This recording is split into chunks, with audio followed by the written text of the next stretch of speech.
Selamat pagi dan salam sejahtera untuk kita semua. Perkenalkan, nama saya Wina Juliska dengan NIM F1081241031. Pada kesempatan kali ini, saya akan menjelaskan materi yang berkaitan dengan mata kuliah konsep dasar IPS SD. Langsung saja ke materi yang pertama, yaitu mengenai urgensi dari konsep dasar IPS SD bagi calon guru sekolah dasar. Nah, perlu kita ketahui bahwa konsep dasar ilmu pengetahuan sosial sekolah dasar tentunya memiliki tingkat kepentingan yang sangat tinggi bagi calon guru, khususnya guru sekolah dasar.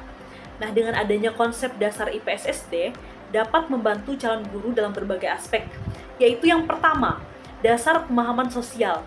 Jadi konsep dasar IPS memberikan pemahaman awal tentang struktur dan dinamika masyarakat, budaya, dan hubungan antar individu.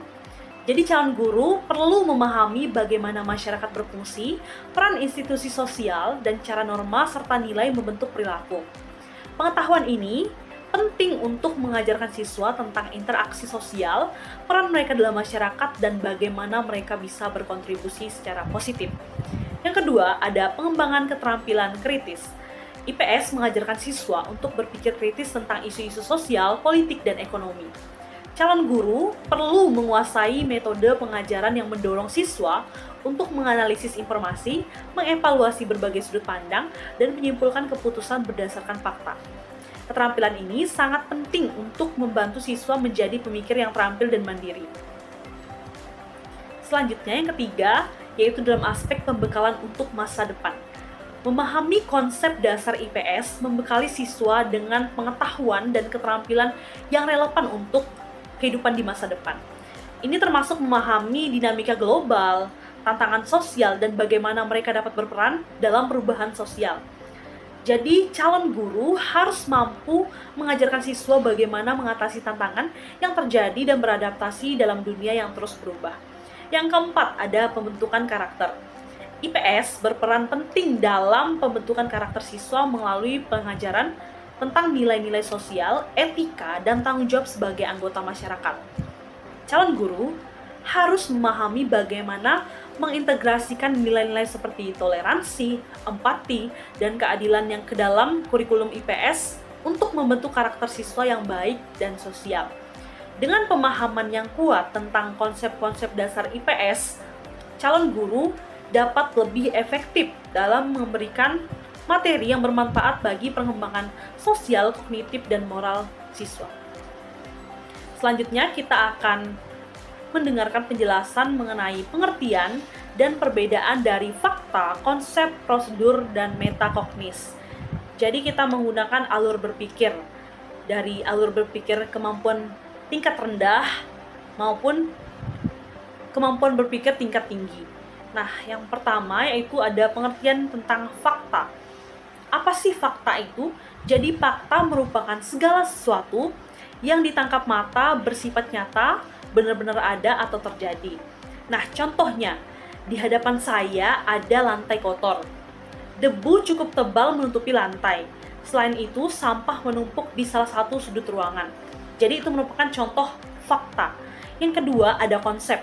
Apa sih itu konsep? Jadi konsep merupakan abstraksi dari ciri-ciri sesuatu yang mempermudah komunikasi dan memungkinkan manusia untuk berpikir.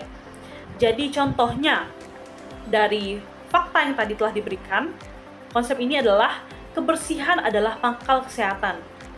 Terus, cinta kebersihan adalah salah satu ciri orang yang beriman kepada Tuhan Yang Maha Esa. Jadi konsep itu berisi tentang pengertian atau definisi. Nah, selanjutnya ada prosedur.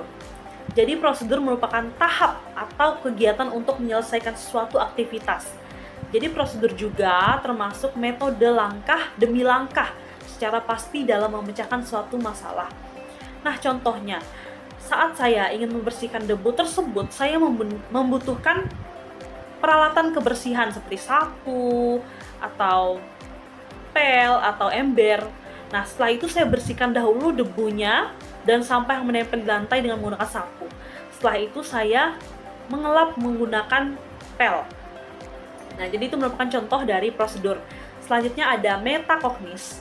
Jadi metakognis merupakan regulasi diri saat belajar dan saat proses memecahkan masalah. Jadi adanya pemikiran metakognis ini dapat membuat seseorang itu bisa mengatur alur berpikir, memutuskan, memilih, memilah, bahkan untuk melakukan introspeksi demi perbaikan pola pikir itu sendiri. Jadi metakognis ini merupakan kemampuan berpikir yang sangat kompleks. Jadi contoh dari metakognis ini adalah,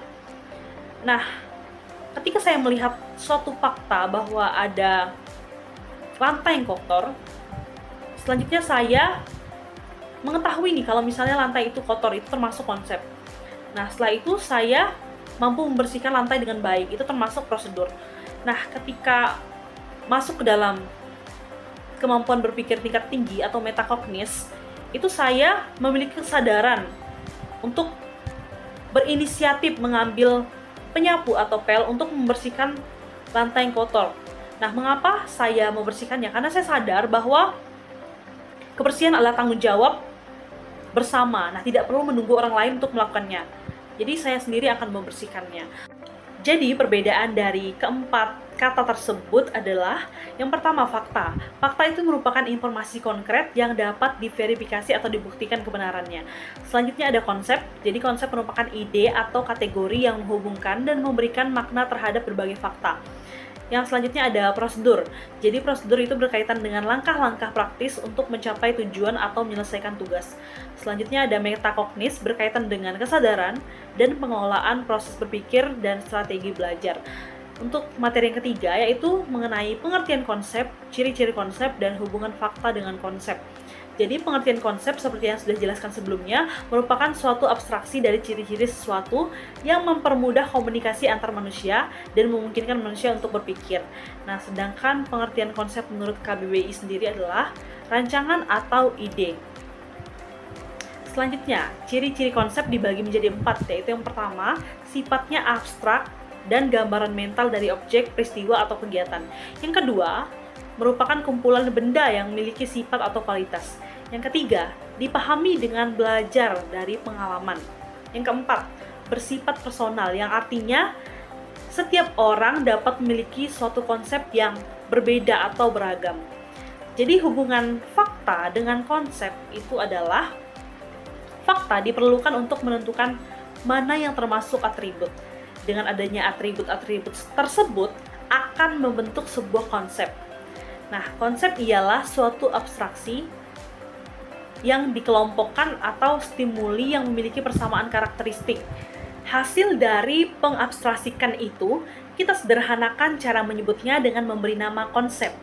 Nah, Sujadi pada tahun 2000 mengemukakan bahwa konsep adalah ide abstrak yang dapat digunakan untuk mengadakan klarifikasi atau penggolongan yang pada umumnya dinyatakan dengan suatu istilah atau rangkaian kata. Selanjutnya, materi yang keempat yaitu mengenai prosedur pembentukan konsep. Jadi yang pertama ada aturan konsep. Di laboratorium, belajar konsep dilakukan dengan sejumlah aturan atau cara-cara menurut logika yang menggabungkan sifat-sifat objek sehingga membentuk konsep-konsep. Aturan-aturan logika yang digunakan pada umumnya meliputi 5 macam, yaitu ada afirmatif, konjungtif, disjungtif inklusif, kondisional, dan bikondisional. Ini diungkapkan oleh Celso pada tahun 1988. Selanjutnya, proses pembentukan konsep berdasarkan pandangan, yaitu ada 2, pandangan klasik. Jadi, terdapat 2 komponen, yaitu yang pertama, mengidentifikasi sifat khusus yang dimiliki objek-objek, dan yang kedua, mempelajari bagaimana sifat-sifat itu dihubungkan melalui aturan tertentu. Nah, untuk yang kedua ada pandangan modern. Jadi membentuk representasi informasi dalam ingatan mengenai konsep yang diberikan, mengembangkan keterampilan kognitif yang dibutuhkan bagi pengguna informasi yang telah dipresentasikan untuk mengevaluasi dimensi-dimensi khusus, baik kesamaan maupun perbedaan di antara contoh-contoh baru. Nah, terdapat 4 tahap yang terlibat dalam proses pembentukan konsep, yaitu yang pertama ada pengalaman. Adalah langkah pertama di mana individu mengalami situasi atau informasi yang relevan secara langsung. Pengalaman ini dapat berasal dari observasi, eksperimen, ataupun interaksi dengan lingkungan. Nah, yang kedua ada abstraksi.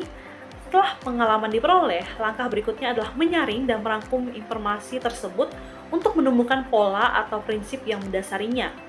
Abstraksi melibatkan proses pemikiran yang memungkinkan seseorang untuk mengidentifikasi elemen-elemen umum dari pengalaman yang diperoleh. Nah, yang ketiga ada generalisasi. Jadi, ini merupakan langkah di mana ide atau konsep yang telah diidentifikasi diterapkan pada kasus-kasus lain yang belum langsung dialami. Nah, selanjutnya ada analisis. Jadi, individu mengevaluasi dan memeriksa konsep yang telah dikembangkan untuk memastikan keakuratannya dan aplikasinya. Jadi, analisis ini melibatkan pengujian dan juga peninjauan kembali ide-ide serta mempertimbangkan kemungkinan modifikasi atau penyesuaian jika diperlukan. Ini termasuk membandingkan konsep dengan informasi baru atau situasi yang berbeda untuk memastikan bahwa generalisasi tersebut valid dan dapat diterima. Selanjutnya kita masuk ke dalam materi yang kelima, yaitu mengenai ruang lingkup dan konsep esensial sosiologi. Yang pertama ada ruang lingkup sosiologi. Jadi ruang lingkup sosiologi apabila dihubungkan dengan ilmu sosial lainnya adalah sebagai berikut, dibagi menjadi 3. Jadi sebagaimana yang dikutip dari buku pengantar ilmu sosial oleh Rian Taufika dan teman-teman. Yang pertama ada ekonomi. Ekonomi dan kegiatan usaha secara prinsip berhubungan dengan produksi, distribusi, dan penggunaan sumber kekayaan alam. Yang kedua ada masalah manajemen. Jadi ini merupakan pihak-pihak yang membuat kajian berkaitan dengan apa yang dialami oleh warganya. Dan yang ketiga ada persoalan sejarah, yaitu berhubungan dengan catatan kronologis, misalnya usaha kegiatan manusia, beserta prestasi yang tercatat. Begitu pula yang dikutip dari buku Ada Apa Dengan Sosiologi dari Kemendikbud, ruang lingkup sosiologi mencakup pengetahuan dasar, pengkajian kemasyarakatan yang meliputi yang pertama, kedudukan dan peran sosial individu dalam keluarga, kelompok sosial dan masyarakat. Selanjutnya ada masyarakat dan kebudayaan daerah sebagai submasyarakat, serta kebudayaan nasional Indonesia. Yang ketiga ada nilai-nilai dan norma-norma sosial yang mendasari atau memengaruhi sikap dan perilaku anggota masyarakat dalam melakukan hubungan sosial. Selanjutnya ada perubahan sosial budaya yang terus-menerus berlangsung yang disebabkan oleh faktor-faktor internal maupun eksternal. Nah, yang kelima ada masalah-masalah sosial budaya yang ditemui dalam kehidupan sehari-hari. Selanjutnya kita masuk ke dalam 10 konsep esensial sosiologi. Yang pertama ada struktur sosial. Jadi, struktur sosial merupakan keseluruhan dari unsur pokok dunia sosial. Nah, konsep ini meliputi kaidah-kaidah atau norma sosial, lembaga sosial, dan lapisan sosial. Yang kedua ada sistem sosial. Konsep ini merupakan proses terstruktur yang menunjukkan hubungan sosial individu dan kelompok dalam sistem lingkungan yang lebih luas. Nah, yang ketiga ada proses sosial. Jadi, konsep yang ketiga ini diartikan sebagai pengaruh timbal balik dalam masyarakat. Nah, selanjutnya ada lembaga sosial. Jadi disebut juga dengan peranata sosial, merupakan hubungan antara nilai dan norma untuk mewujudkan kehendak sosial. Selanjutnya ada organisasi sosial. Jadi konsep ini cukup mirip dengan lembaga sosial. Organisasi sosial ini adalah hubungan kerjasama antar individu yang mengorientasikan pola perilaku anggota untuk mencapai tujuan bersama. Selanjutnya ada perubahan sosial, adalah perubahan dalam struktur dan lapisan sosial serta hubungan di dalamnya yang terjadi dalam kurun waktu tertentu. Selanjutnya ada individual, diartikan sebagai hubungan sosial yang terjadi antar pribadi dengan pribadi lainnya dalam kehidupan masyarakat. Konsep yang selanjutnya adalah masyarakat. Jadi masyarakat ini disebut juga dengan society. Jadi konsep ini diartikan sebagai sekelompok manusia yang hidup bersama untuk berinteraksi dan mencapai kepentingan bersama. Konsep yang selanjutnya adalah kelompok. Jadi kelompok merupakan himpunan masyarakat atau sekumpulan individu yang saling berinteraksi satu sama lain. Jadi hubungan kelompok sosial bisa menimbulkan integrasi sosial dan konflik sosial. Yang terakhir ada komunitas, merupakan kumpulan individu yang berinteraksi dalam daerah tertentu. Jadi biasanya komunitas ini memiliki visi, hobi, dan kepentingan lainnya. Demikian materi yang dapat saya sampaikan. Mohon maaf apabila ada kata-kata yang kurang berkenan. Terima kasih atas perhatiannya. Selamat pagi.